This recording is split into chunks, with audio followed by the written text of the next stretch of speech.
are those who are oppressed and those, oppressed by the world, and talking about believers, David has confidence that from Mount Zion salvation will come, and salvation belongs to the Lord. And he says, when the Lord restores the fortunes of his people, let Jacob rejoice and let Israel be glad. And so there is something in Psalms 2. I read it last week in Psalms 13. And now we see in Psalms 14. Last week, wasn't it a question, how long? Remember that for some of us who were here? How long, Lord? How much longer?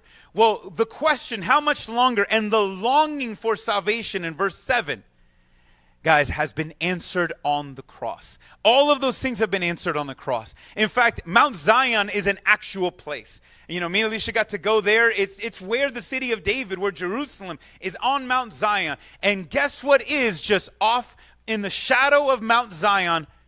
A hill called Calvary, where Jesus laid down his life.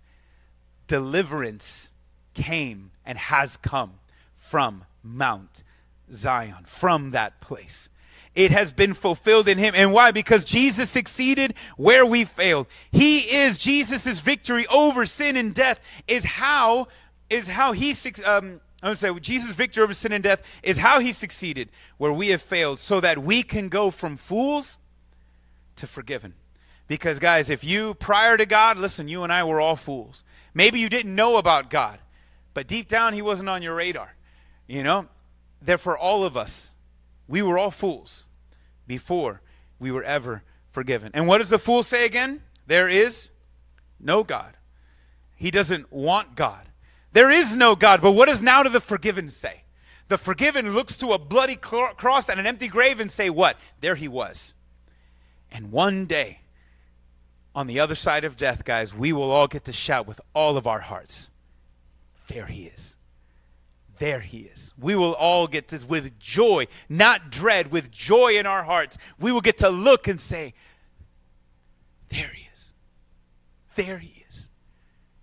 That is what awaits all of us. And so if there's a bottom line, guys, I want you to remember it's this. Look, Jesus is, and we've been saying it over again, man. Finally, I talked about it. We sang it today. And there's been a common theme, which is a wonderful theme. We see it all throughout the scriptures. Jesus is faithful.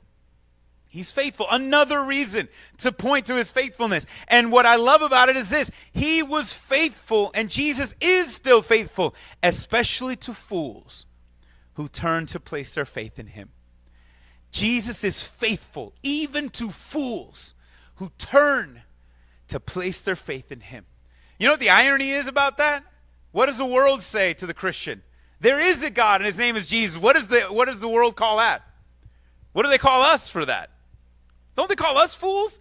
Right? The non-believing world will look to us to say there is a God and his name is Jesus. They'll look at us and say, you're a fool.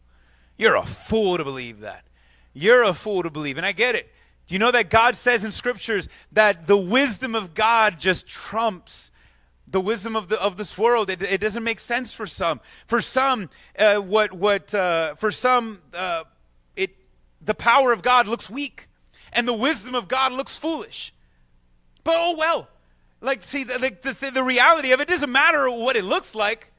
It works. It's real. It's real. And so Jesus is faithful, especially to fools who turn to place their faith in him.